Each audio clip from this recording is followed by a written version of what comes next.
Hello, everyone. Derek Floyd here, Beautiful Now Podcast. Welcome to another edition of Chasing the Impossible. Now, this is the segment where I interview special guests who happen to have accomplished impossible things along the way to let you know no matter how impossible your dream may seem, how far away it may go, how hard it may seem to accomplish, if they can accomplish their dream, then guess what? You can accomplish yours too. And if you enjoy this kind of content, do me a favor. Stop right now, pause, hold on, and hit me with a like or subscribe to the channel. This lets me get the most updated content to you as soon as it's available. And most important to me, if you really enjoy this content, then please share it with a friend, because I want to make sure everybody leaves uplifted, encouraged, and inspired. So today I'm going to start a brand new segment of Chasing the Impossible called Behind the Band. And what I want to do is kind of explore some of the successful bands that have been out there and what makes them tick. The ups and downs, the lows, the highs. And to show you that success isn't always linear. Things have to happen to some people, and there's a lot that happens behind the scenes, or behind the band, so to speak.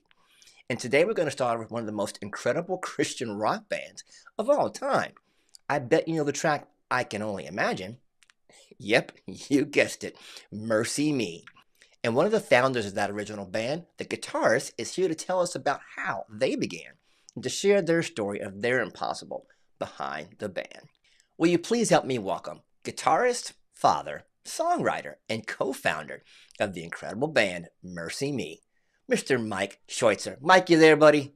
I am, Derek. How's it going, buddy? Hey, what's going on, man? How you doing out there? Loving life. We are in Buffalo, New York on the next to last show of our fall tour, and yeah, it's just a blast. It's still fun after all these years. Oh my gosh, man, I can't imagine. And you guys have been doing it forever. Even thinking about that moment, you guys have had an incredible career so far. We're talking over 30 years, right? Yeah, next August will be 30 years. Yeah, so we're rolling into it. Wow. We're officially grown-ups now. You are officially a grown-up. Wow. And you and Bart started this thing in the early 90s, right? Am I getting that right? Yeah, so Bart's dad passed away in 91, and a couple years before that, his youth minister had left his church in Texas, become the youth minister at my church in Florida. When Bart's dad passed away, Rusty, our youth minister, invited him to come down to work as like the youth intern, just to kind of help him, hit the reset button after losing his dad. And we started, at first I was still in the youth group. I didn't think he was that cool. He thought I was kind of a punk kid, and but then I graduated about a year later, and we actually started hanging out some, started realizing we actually liked some of the same music, started realizing we both liked playing music, and we started trying to write music, and it was horrible, but it was ours. And we just kind of fell in love with it and started dreaming about being a band, and here we are. Wow. Almost 30 years later. And with all that you guys have accomplished, did you guys envision what you are right now? Is that what you were trying to search for, or did it just hit by accident? I think that was like the dream that you don't. I think when you dream about doing music, it's the dream that sometimes you're scared to like really talk about because it sounds unrealistic. Growing up, I always loved music. I always wanted to play music, but I grew up in a small town. My dad owned a lawnmower shop. I was probably going to end up taking over his lawnmower shop, like maybe going to college if I was lucky, but in my heart, I just wanted to do music. And when that opportunity happened, I went for it. And thankfully my parents and like my pastor and all these people who knew me were like, yeah, you should do this, like pursue it. What's the worst that could happen? Like you come back home and you work for your dad or you go to college. there's always those opportunities. And so, yeah, we went for it in August of 94, packed up my bags from Bartow, Florida. We moved to Oklahoma City. We moved into an abandoned daycare center that we convinced the owner that we would take care of it. No way. It up no way. Seriously? Wow. Yeah. We were like, if you'll let us live here, give us a month's notice if you sell it, because he was trying to sell it. We're like, just let us rent it. And it was big enough that we could set up our own little studio at one end and we could live in the other end. I mean, like full on. You guys went for it then. Yeah. Oh, yeah. Yeah. Every room had like the split door that you would have on like a preschool. Had like coat racks in the hallway.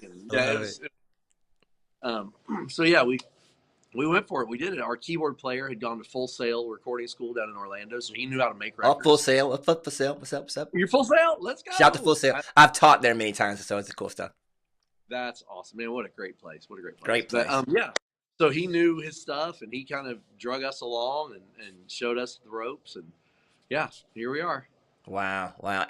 And at that point, what was the mission of the band, and has that mission changed after all these years? Oh gosh, I think the mission has always been the same. I think we end up picking up new things along the way that we realize, oh man, we need to do that, or oh my gosh, we're doing that pretty well, and people are pointing it out. Things like just how we treat people, I think, is one of the biggest things that we've picked up along the way. I'd say our mission from the beginning has been to write songs that would outlast us, that would be used by the church to encourage the body or draw people to Christ. Um, that's been the biggest. That would be, I would say, our number one goal. But along the way, it's been like, how do we treat people backstage, whether it's local crew or the crew that's traveling with us, or the new artists who are coming up, who just being good dudes and trying to reflect Christ in our own lives in the way we treat people. I think those are probably our two biggest goals. Wow, and with all that happening, do you feel like it's changed, or it's always stayed that? It's just like this is where we're at. This is how we're gonna do it. I think it's always been that, and it's always stayed the same. I think there certainly have been times where we've gotten off track. We've had to remind ourselves, "Hey, wait, why are we here? Yeah, Like, sure. dance with the one that brought you." We Mm, when I Can Only Imagine crossed over and went in the mainstream, we went through a season of like, oh man, we've got the ear of these mainstream radio DJs and program directors, and like, how do we how do we keep that door open? How do we keep that relationship? How do we need to write songs, in a different way? And then it was like, no, they're playing a song that we wrote about Jesus, like, mm, so mm, that they like that about us, or at least sure. their listeners do, and they're calling them and telling them, hey, play that song. And so, yeah, it was definitely seasons of should we adjust how we do things, or should we write differently to be more, to include a broader audience. And we always just landed on no. We do what we do, and God gave us this skill set, and He's given other bands different skill sets and different callings, and that's okay for us to just stay in our lane. I love it. I love it. I mean, and doing it for over 30 years now, do you feel like there's an end date, like an expiration date? Like, okay, is retirement even a word in there somewhere? Do you say Yeah, I'm every done? day I wake up and I think, is this the last show we're gonna play? Yeah. Truly, and I would say about 10, maybe 12 years ago, we kind of thought we were done. Um, we just kind of burned ourselves out, and relationally in the band, we were still pretty good, but there was definitely some conflict, and um, we got really okay with walking away from it. We had one record left in our contract, and so we're like, we're going to honor the contract. We'll finish this record. We'll go through the full tour cycle of 18 months or whatever, and maybe we're done. And when that record came out, it just connected with fans again in a way that we probably hadn't felt in a while. And we had also committed to cutting our shows in half during that touring season, so we could be home more with our families. And that was a huge fix, to a lot of the problems. Was just learning to say no Mm, to being gone all the time, and learning that that's okay. yeah. And everything got better. And so, um, I would have thought there was an end date at one point. I don't think there is now. Mm. So, That so no, that and noise it's is pretty. okay. It's okay. I get it. Yeah, you got somebody in the background. You're in Buffalo, so you're getting ready for the show. Yeah, they're rolling a cart that's got a flat wheel spot on it or something. So every That's now all and then, good. from Hey, the, this is from the what happened when you go live, man. It's all good. You just roll with yeah, yeah, yeah. it. So, since you mentioned, you guys are on tour now. You're getting ready for a show. Describe an average day of what tour life is like, because it's completely different than recording live or being at home. Tour life's a whole different ballgame, right? Yeah, yeah, very different. We've done this so long that we certainly have our patterns, and it's good to break those patterns every now and then. Like today, later, we're going to go have a meeting at like this indoor golf course with Toby and Zach, because we want to talk about maybe doing more shows together, because this has been really fun. But yeah, it's usually wake up in the morning, you know, hunt down the dressing room to brush my teeth and get some coffee, and I do a daily Bible reading thing just to try to stay focused, and usually walk a few laps around the venue. load in starts happening. I go harass the crew while they're loading in and just hang out with those guys. Give them a hard time and just basically be a pain. And then you like counting down the minutes till lunch, and then everybody's in catering for a few hours, just hanging out, talking, and then the crew guys go back to work, and we end up, sometimes we'll go watch a movie, sometimes we'll go play golf. If the weather's nice, a lot of times we'll travel. We take motorcycles with us, so we'll go out and ride just to clear our heads and see the local sites, find some back roads. Golf. It's just you kind of try to distract yourself during the very long, tedious hours of the day, counting down to doing that thing that you love to do. And, Yeah. And it's to say it's long and boring and tedious. Like, it's still fun, and we still love even the slower aspects of it, because it's we're with our best friends, and we're just having fun. It's a great time. I mean, I keep thinking road life is just like you said, but then it's the long show. After the show, you gotta meet people, shake hands, do what you do, get back to the tour bus, hop on another place you're going to. It's a whole other it's not just peachy keen rainflow butterflies. It's a lot of hard work, long days, and you're away from your family. Which brings me to your next question, which is like, most of you guys have families now, and you said you've changed your schedule because how do the families adjust to dad being gone all the time? How do they adjust to road life like you going? Well, man, they've never known any different. We were young when we started the band. None of us were married. Our wives married into us traveling. Every one of us for that first year of marriage, our wives traveled with us, and then Smart man. Well, every one of them decided it wasn't for them. Every one of them like, they could come out and run merch or whatever if they wanted, but they're like, no, I want to build a normal life, and so. If we're playing a show in Hawaii, they come. If we're doing a show in Disney, they come. The fun ones the families come to, and then we'll bring our boys out on the road. It's a little harder bringing daughters out because a lot of times there's locker room, dressing rooms, and it's not really conducive to bringing young ladies. Sure. But we'll bring our boys out so they get to have that experience and get to have the time with dad. We make up for that at home with our daughters, hopefully, but. It's all they've ever known. Our wives are. I mean, we were texting you, and I were texting the other day. Like, our wives are superheroes. Not only like my wife homeschools. On top of that, she runs a homeschool tutorial at our house. We've got like 5 acres. Built this little one-room schoolhouse. Wow. So there's 36 first through 6th graders at our house every Wednesday. Are you serious? Oh my god! Oh yeah. Wow. Yeah, but she does it like she doesn't just like, okay, here's math, here's science, here's whatever. Right. It's like it's real nature based, so she'll teach science. So we have this little mini farm where we've got some goats and a donkey and like, study goats. And so the kids get out there and like, milk a goat and learn how things happen. And we live kind of in the woods, and so they'll do a study on trees and or woodland creatures, and like they'll try to trap a raccoon, it's like crazy stuff. That's great. So not only does she have to put up with me being gone, she does all of that stuff and keeps our house running. And superheroes, man. Yeah, she's amazing. Our wives are the superheroes of all time. I said it to you, and I believe it's 100%. So I'm with you 100%. Yeah.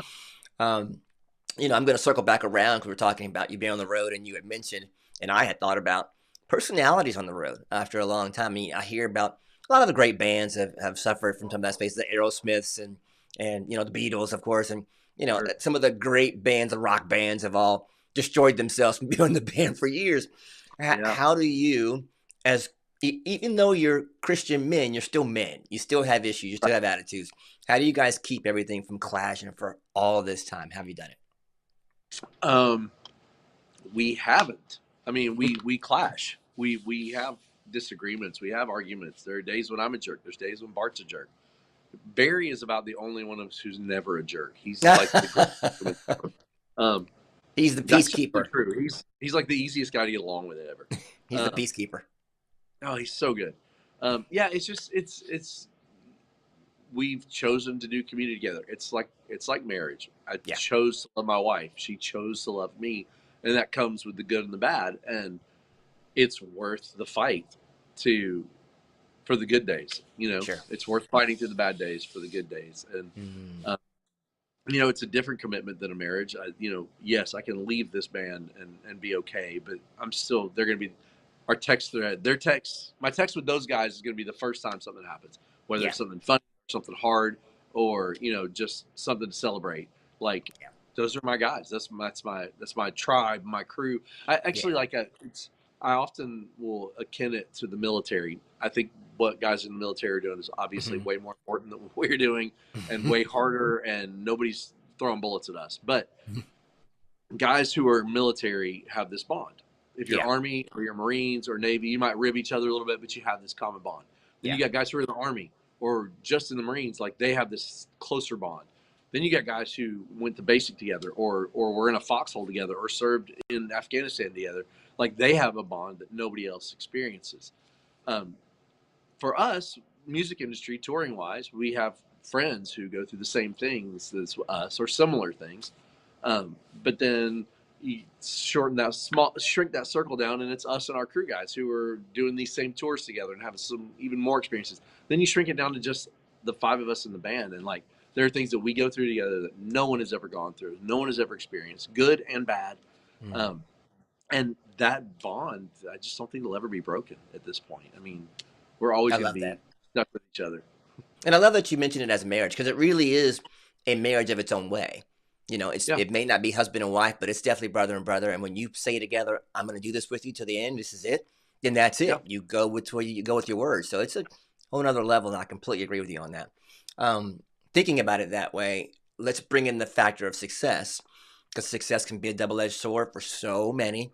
Was Yeah. there ever a moment where you felt like, "Okay, wow, we made it," and when you felt it, did it feel like you thought it would? So funny. No. When No. when Imagine blew up, I didn't know to enjoy it. It was happening so fast, and it was like I didn't recognize what was happening. And I would say probably most of us didn't.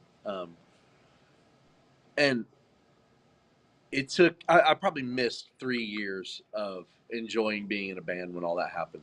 Like I still loved what I was doing, but like I didn't really take it all in. It's just more like, oh man, we're booking more shows. We got to get to this.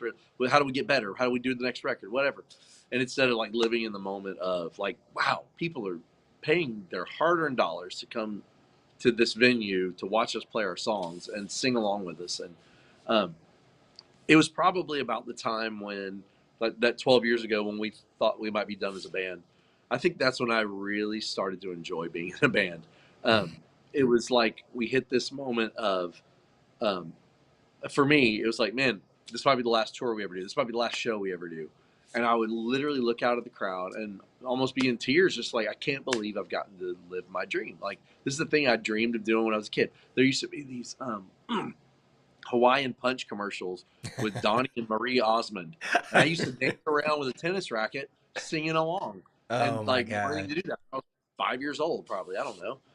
Actually, it's funny. I got to meet Marie Osmond, and I told her that story. I was like, "You were actually like one of my first big musical influences, like those commercials." No way. And she Hey, the told me the greatest Osmonds were story. amazing. Don't get it wrong. They were Oh, they amazing. were awesome. Yeah, They were super amazing. talented. Yeah. She tells me this great story. She goes, "Oh, let me tell you about those commercials. I used to mess up my lines on purpose so that Donnie would have to keep drinking Hawaiian Punch. So much so she would do it until he would vomit. She would mess her lines up so much he would just keep having to drink that stuff until he's like blah everywhere. Yeah. So that was a highlight of my career, getting to meet Marie Osmond in Vegas. Yeah, weird. And those are the things too. It's like so many of those things happened early on. Like we got to do crazy things that I didn't even recognize how amazing they were. I got better at recognizing it and Sure. celebrating it and enjoying it and praising God for it. But it was about, like I said, that shift about 10 years ago where, man, just everything has been a blessing, like the good and the bad. Like even he turns beauty from ashes, like the things that Yes. are broken and messed up. Like he he makes our relationships closer as we have to go through those things together. Yeah, and I think I want to bring you in on something just to not to interrupt you, but give you this small tip because I was talking about this with my wife a couple of days ago how much we miss what God does in a day, all the small stuff that He does for us every day. There's so many little things He puts in front of you to say, "Hey, I'm here. I'm doing this for you. I brought that sunrise for you. I brought those leaves like the way you like it. I got you through Yeah, traffic today. I made sure." There's all these things that we miss that create yeah, those wonderful moments, and we miss like 90% of them you know, and then we Oh, fuss absolutely. about the ones that we didn't get. Yeah. Yeah, Yeah. you know. So it's Yeah. like, wow, Absolutely. God, sorry, I was a jerk about that. You know, I'm good Yeah. at telling God, sorry Sorry, I about wasn't that, paying Lord. attention to it. Literally, the fact that I woke up this morning. You know. Yeah. Exactly, Yeah. There's exactly, a exactly. Bob Goff is a friend of ours, and he I think he lives life so well in that he basically just says yes to everything. Like if somebody asks him to do something, he's like, yeah, let's do it. You know, whatever it is, and like he looks for God in whatever that situation is, and he trusts that God is in that situation. If somebody brought that to him, that opens that door for him. He walks through it, trusting that God's going to do something incredible. And I don't do that enough. And when I do it, I'm always like, wow, why don't I always say yes to these things? Whatever it is, like if Whatever I'm it is. feeling introverted that day, and somebody says, "Hey man, let's go get coffee," and I'm like, I don't want to do it, but then I go ahead and do it. It's like I needed that so I much. needed Yeah. that. Yeah, So like yeah, so yeah. good, so good, so good. And that kind of brings us to the thought of course, I can only imagine. I mean, what a silver bullet of success for you guys. And most people would see, or they don't know you, would go, "Oh, you just guys overnight success." But you guys put out records way before that, so you were grinding it out with independent records, building who you were as a band. And then you got to your first major label release, and boom, you got your bullet. So it wasn't like it was overnight. At least people that know you know that. But even going into that, did you guys know that song was going to be the hit? And how Hmm. did it change the band after? Okay, so this will be a history lesson on Mercy Me. So we Okay. started in '94. We recorded one, two, four records before we recorded Imagine on an independent record in '99. That's about right, about four records. We had started working with an organization that we would travel around the country, and they would do weekend discipleship conferences, um, and we would lead worship for them. And we would do camps during the summertime, with different church groups and whatnot. And one of the church groups was like, "Man, you guys do really cool covers of these worship songs, Lord, I lift your name on high," or whatever. You should you should try writing your own, because we like your rock band stuff you do. Why don't you write some worship songs that the kids would like? Because they like both. They like the way you do Lord, I lift your name on high, but they also like your original songs. And so we're like, oh, okay, let's try that. And so sure enough, we did this record called The Worship Project.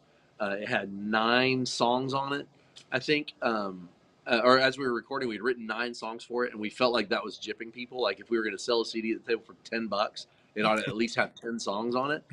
And so we were in this makeshift studio in the annexed building of First Baptist Church, Greenville, Texas, where they would literally store their costumes for their Easter pageant. At one point, our keyboard player may have been dressed like a Roman centurion while playing on, I want on a pictures song. of that for the next interview. Nope, those Yes. pictures don't exist. Thank the Lord. Cell phones weren't around yet. We were still on pagers.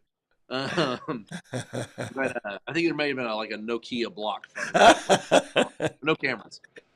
Oh my Thank gosh. the Lord. But we were tearing down, and Jim was goofing off on this old out of tune piano, and Bart had this idea for Imagine. He had ever since his dad died, he'd always just kind of had that. I can only imagine what my dad's experiencing. Like thought run through his mind. He would kind of doodle. I can only imagine when he was on the phone, and so that thought had always been with him.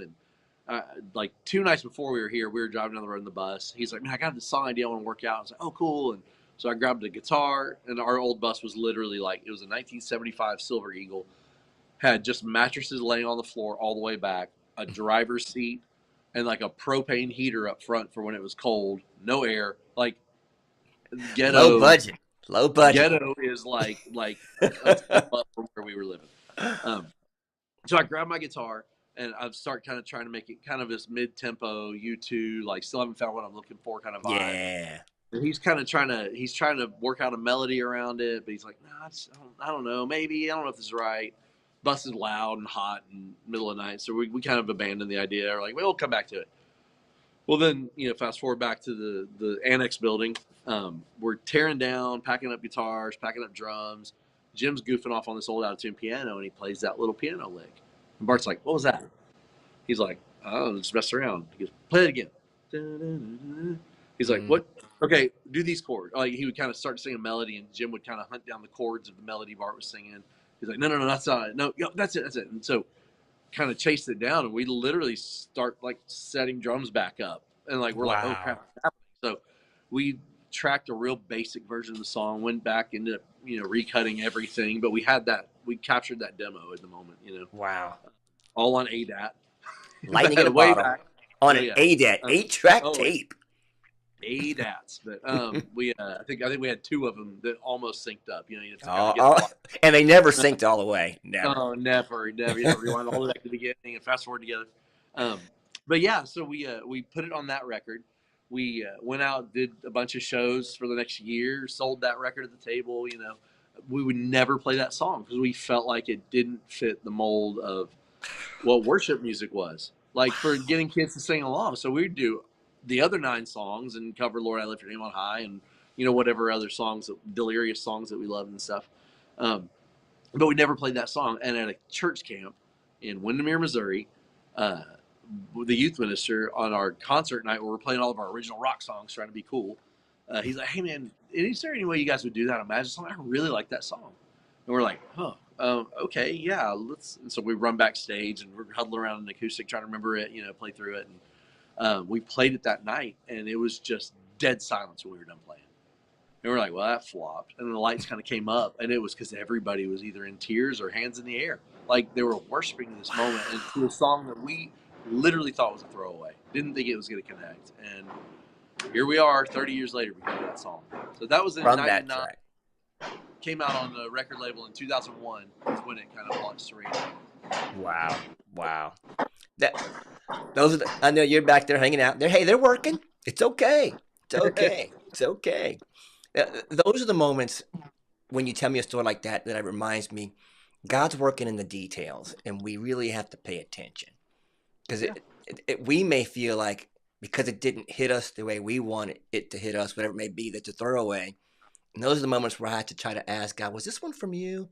Was this something you were trying to show me, or did I just blow it off because I didn't like it, or it wasn't what I thought I needed or what I wanted? Maybe you're doing something specific for someone else. I try to remind myself of that when things in my life come up like that, either a Yeah. song or a moment Yeah.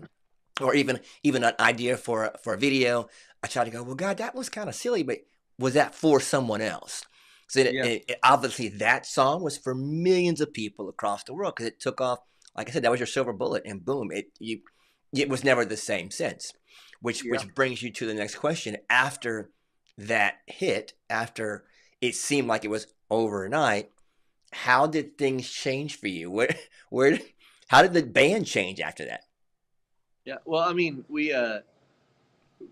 people knew who we were, so that was helpful. Like when you go to a town and you would have one of the biggest things I noticed was we'd go play a town we hadn't really been to much before or at all, and we'd play, and it's like you would spend the first 45 minutes of a show kind of earning the audience's trust, you know, joking around with them, trying to share stories from your life or what God's doing in your life, and just trying to engage with them to the point where they trust you enough to be like, okay, I buy it. I believe what these guys are saying. Um, when the song went out on radio, it would go out before us. It would go out and kind of make a way for us. Where we would go, I specifically remember Spokane, Washington. We'd never played there, never played 2 states near there. But imagine as an independent band, the independent version ended up getting on radio up there somehow. It got in the hands of the program director. He started playing it. It went number one on their station, and we went up there to go do a show and sold out this church that probably sat 1,500 people. Sold it out 2 nights in a row, and they didn't know most of our songs, but they were all in from the beginning. And when we sang "I Can Only Imagine," hearing them sing back, it was like, what just happened? Wow. Like this is incredible. So that I think was the biggest thing I noticed. Just the trust with the audience Mm, it was like a bridge to the sure. audience with that song. Wow. And Love. then we opened. Actually, we're on tour now with Toby Mac, and we opened for him. Barry was still playing with Toby. We hadn't stolen him from Toby yet. Uh, we were at Six Flags, Texas. I'm out on the stage, kind of getting set up to do our sound check. His band setting up behind all of our gear, getting ready. And Toby walks out across the stage. And this is, I mean, right in the beginning of his solo's career. So you're just 5-6 years out from Jesus Freak. Like he's the, Wow. like one of the biggest guys in Christian music Yeah. history at this point. Yeah. And inside baseball for anybody who doesn't know, generally in bands, lead singers talk to lead singers and hang out. Drummers hang out with drummers. Guitar players hang out Exactly. with guitar players. Common bond, you know. Everybody Hmm. gets along, but like Yeah. Toby Mac's not going to come talk to the stage left guitar player for mercyme out of the gate. You know, we're going to build a relationship over time, but out of the gate, not going to. He walked Yeah. straight up to me. He was like, "Hey, man, Toby." I was like, "Yeah, I know who you are." And Yeah. he was like, "Man, just congratulations on all your success. Like, how's this feel? This has got to be awesome." And I was like, "I'll be honest, Toby, kind of starting to feel like a one-hit wonder. Like we've been doing this for 6 years, and everybody knows us for this one power ballad, and you know, it's a little weird. And I don't know. It just feels like this is going to be our moment and it'll be over. And that's cool, whatever. But, you know, at least we got to do it." He's like, "Oh, no, man. This song is huge. Christian music fans are the most loyal fans in the world." He goes, "You guys are going to be around forever." I was like, "Oh, that's really nice of you to say." Just thinking he's just trying to be nice. Apparently, he's a prophet. I don't think we're ever going to go away. So, Yeah. yeah, so there are a lot of things that song opened the door for. You know, chances to play at Billy Graham Crusades. We actually got to play at his final Oh crusade wow, that's in huge. Parsons Meadows in New York. Got invited to play on the Tonight Show with Jay Leno twice. You know, first time they had us come in because it was Christmas and we could play Rockin' Around the Christmas Tree. We had a Christmas tree come Nice. and built a relationship with them and their staff that they were like, "Yeah, these guys come back and do one from their next record." And we got to do a song called "So Long Self" that was all about, you know, putting ourself behind us, laying down our cross. And you Nice. know, it was an upbeat rocker, but like they're like, "Yeah, let's bring those guys back on," you know. And so that song opened doors that we never could have dreamed would have Mhm. ever been opened or available to us. Wow. God, so Yeah. good. So when I think about that song, and as a songwriter myself, not that you guys need to know that. We'll talk about that on another episode. But Podcaster, if songwriter, I, A&R, you do it all. I'm trying to Producer, do it all. television. You must be doing television production too, because this looks amazing. I think I always hear about the sophomore jinx. You know, you get the great one, and then how do you follow it up? Like the pressure to follow up that hit. Did you guys change your approach to writing? Because I know I heard you mention earlier in the interview that you were trying to actually maybe we should change it. Do like this, do like that. Did you actually change your writing process, or did you just say, "This is who we are. This is how we're going to do this," and if the other hit comes, it comes. If it doesn't, it doesn't. Yeah, not for our second record. I think it's probably more our third record. We started toying with the idea of trying to be more accessible to a larger audience, but it was weird. Like you said, your first record, you spend, you know, 5 or 6 years writing those songs, and then your second record, you've got about 18 months, and you're on tour the whole time with the pressure of a record label breathing down your neck. So that's why a lot of times that sophomore slump happens. I think that's my assessment. Um, for us, we when we signed our record deal, we still had a lot of independent shows that were on the books and camps that we were still doing, and we didn't want to just cancel those just because we had signed our record deal. Like we had long-standing relationships with a lot of these youth pastors or churches we were working with, and so we were still kind of in this in between of acting like we were on a label and touring, and acting like this independent worship band, you know, that was doing Disciple Nows and stuff. And so we went from in that period of almost there, that first record with the label coming out, um, we were still trying to write songs for church camps, and we wrote one called "Spoken For" that ended up being the title track on our next record. So the writing process didn't really change a lot in that, and we were trying to think more about radio and how songs could sound on radio, because before that was never an issue. We were just making songs that we thought were cool and might be fun to play live. And then once radio entered, we were like, okay, there is a formula to making a song work on radio. So, you know, our producer was kind of Pete Kipley, produced our first three records. He was kind of coaching us through that on, you know, how to play guitar in a way that complements the whole song, not just me getting to feel like I'm a cool guitar player.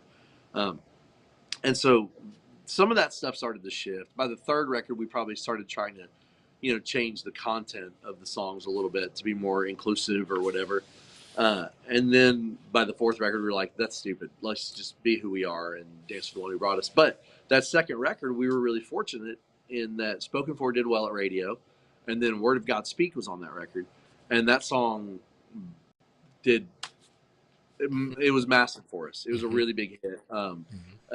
Just a piano, vocal, string ballad. And like, those don't always work at radio, and that one worked at radio. It was bizarre, and it actually ended up getting voted Billboard's Song of the Millennium in Christian music, which was like, that one? Okay, Wow. thanks. That's pretty cool, All right, bro. Millennium? Yeah. yeah, yeah. And that was a song too that was like an 11th hour song.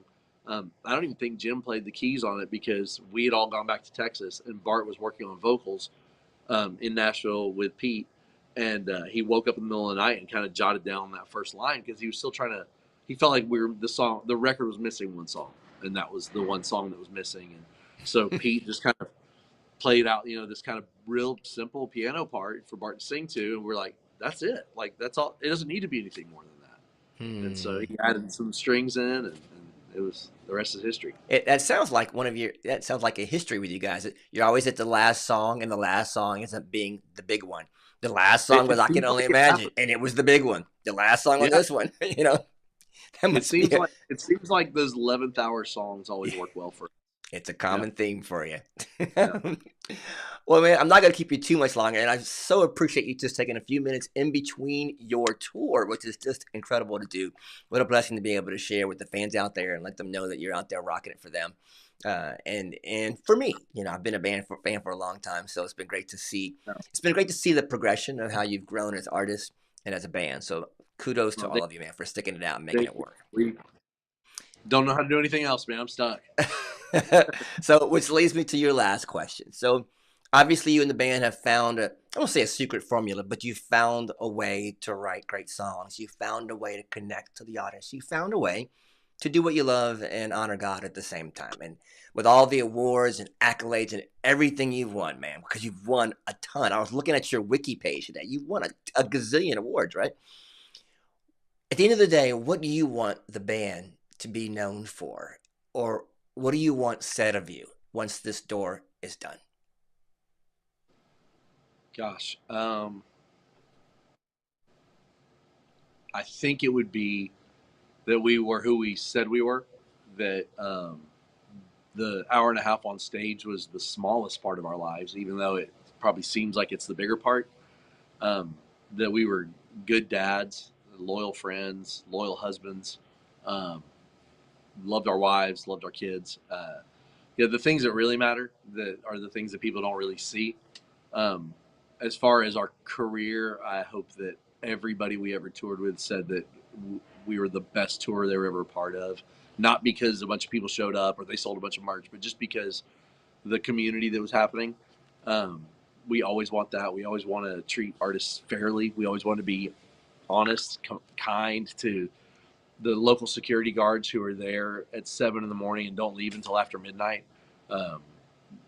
That's the stuff that I think is important. It's important to me for sure. I think it's important to all of us to leave with a reputation that reflects Jesus. I love it. And then the songs to last. We want the songs to last. We want songs that people are singing long after we're done. That's good stuff, man. Good stuff. Good stuff. Bonus question, and we're out of here. Easy one. Let's go. As an artist yourself, you've been in the industry for years. We've all had people that we looked up to. They were like, oh my God, if I meet them, it's like you fanboy out, right? And I've met so many people in what I do now that I never thought I'd meet. I've met a bazillion people. So what is it? Give me one moment of a fanboy episode that you met someone in the industry you thought, oh, if I could ever meet them, and you met them. Who was that fanboy episode? Gosh, there's a bunch of them. There really are. Just give me one good one. Oh, man, okay, so probably, gosh, there's so many. I'm going to throw a couple. Stephen Chapman is a hero to all of us, for sure. Yes. We did a tour with him, and man, that guy is like a walking, like Bible memory verse. I never saw him in a conversation that even scripture didn't come up. Like, just such an amazing human. Love him so much. And an amazing songwriter. Oh my God. Do what? Stephen Curtis, and he's an amazing songwriter. Oh, an Stephen Curtis incredible is guitar ridiculous. player, like one of the most underrated guitar players in music, Wow. period, Yeah. not Christian. Stu G from Delirious. I was a massive Delirious fan, and we're buddies now. We've got this big text thread with like 25 guys on it. They're all just Christian guitar players or country music guitar Nice. players. They're believers, and it's really fun to we talk about gear, we talk about Nice. life, Um, but Stu is on that, and I'd never actually spent any time with Stu. We just ended up on this text thread together. And the other day, I'm walking into Home Depot, and who's walking out? Stu G. I was like, oh no, like I know him, but I don't know him, and I Oh, don't know wow. what to say. I That's have to speak to him great. because he's like a hero, and Stu. He's like, Mike, hey. It's like, oh, okay, okay. And we sat there and just talked about nothing for 15 minutes. It was great. And he's the kindest guy. And so, yeah. That's awesome. Yeah, it was really good. It was really Yeah. good. But yeah, so many heroes. I've gotten to meet people I never would have thought. We Yeah. beat the Grammy Awards, and it was the year that AC/DC played. And we ended up at this after party, and they were in the like VIP section that we weren't allowed anywhere near, of course, because but Barry, one of the first concerts he ever went to was like, I think it was Kiss, and AC/DC was opening. It was Wow. forever ago. Yeah, that is forever ago, dude. Long time ago. So, but like ever since then, AC/DC has been one of his favorite bands. Like just as a guitar player, like what Yeah. Angus would do, tone Yeah. wise and everything, unbelievable. And so, like he's just like the whole night, he's sitting where he could just like could keep an eye on Angus the whole night long. Sure enough, Angus gets up and walks out, and I think this was right after Malcolm had passed. Yeah. Or maybe Malcolm had just stepped out of the band. He hadn't passed yet, but he was just out of the band. Angus gets up and he starts walking towards the door, and his 7'2", bodyguard's walking with him. And I'm like, Barry, we got to go right now. We got to go get a picture with him. So we beeline for the door. We get there just as they're going out. The bodyguard kind of has positioned himself between us and Angus because it's pretty obvious what we're doing. And Angus steps outside, and he's kind of waiting probably about 15 feet from the curb. We assume like, oh, he's, just the car's about to pick him up. He's done for the night, And we're just like, excuse me, Mr. Young, is there any chance we could, my friend could get a picture, whatever. And I wasn't even going to ask for a picture for me. Like, I think he's amazing. Sure, AC/DC, incredible, but it means something to Barry. Sure. So he's like, oh, absolutely, come on in, And it's like, awesome, great. And so take a picture. And then we're done, and he's just standing there. And we're like, so what kind of pickups do you have in your SG? And he's like, oh, he goes, I don't know. In my old one, it's the originals, and then whatever the new ones, whatever they send me, We sat there and talked to him for like 15 minutes. He was out. We're like, we know you probably have somewhere to go. We're so sorry, to bother you. He's like, oh, no, I just came out and smoked a cigarette. You guys are great. Let's keep talking. So we sat there like 15 minutes and talked to Angus. It's like, what is this life? He didn't know who we were. He didn't care. He's just a nice guy who wanted to talk about guitars. So, nice. Yeah, that was pretty special. Doesn't that blow your mind when you meet the people that are your fanboy and they're just people too? They're just people. Yeah. That was one of those moments where it's like, man, we all want to be loved. We all want to just have a connection. And yeah, so whatever. Super nice guy. That's what I try to tell people, and that's what I've learned through all the interviews I've done on this channel and on this program. Like I said, I've met so many from Jimmy Jam and Cherry Lewis, who were huge idols in my world, to Fred Hammond, the gospel uncle of all time, to Sean Stockman from Boyz II Men, to Sinbad. I mean, I've met them all, and everybody is just people. They just people like you and me. They got stuff they got to take care of. They got families. They're trying to live their life, and it just makes things seem so much more relative when you get to meet them and go, okay, they just get paid to do what they love. And it just happened to be that I get to see it in a different way. But they still have the same emotions we have. They still go through stuff like we do. So they walk through the same mud. Yeah. They do, man. Yeah. They do. So it's a blessing to see that. And I hope these programs like you and I are talking help people see that too. Because you're an amazing artist, amazing guitar player, amazing songwriter. But you're an average guy like you and me, man. You're trying to feed your family and take care of things out there. So I sure appreciate you being so down to earth and just sharing your story like that. Well, thank you, man. You a new friend, but I feel like you're an old friend. Like we've connected for sure, and you're awesome, dude. And Team Tonex all the way. Team Tonex. Oh man, that thing is unbelievable. We'll talk about that in another interview. Okay. I spent so much money to have my whole pedal board rebuilt around that, so it's always been me. Yeah, I have to get a backup for it. Yeah, it's Kemper Killer. All right. Well, hey, everybody out there that's watching the episode, we should appreciate you taking the time to stop by Chasing the Impossible, the new segment Behind the Band, talking about Mercy Me with Mike Scheuczer? Scheuczer, nailed it. Yeah. It's like you're from New Jersey if you're trying to say shirt. It's a shirt. It's I feel better that I just did that. The day's done now. I can go on. And I appreciate that. So, Mike, I want to thank you again for stopping by here at Chasing the Impossible Behind the Band, sharing your story about the successes, the highs and lows of Mercy Me. And for all those of you who enjoy this kind of content, do me a favor, go ahead and stop and hit me with that like or subscribe to the channel. This lets me continue getting the most updated content to you as soon as it's available and making sure everybody leaves uplifted, encouraged, and inspired. And once again, thank you for stopping by the Beautiful Now podcast, Chasing the Impossible. We sure do appreciate you. Have a great one, guys. Take care. See you next time.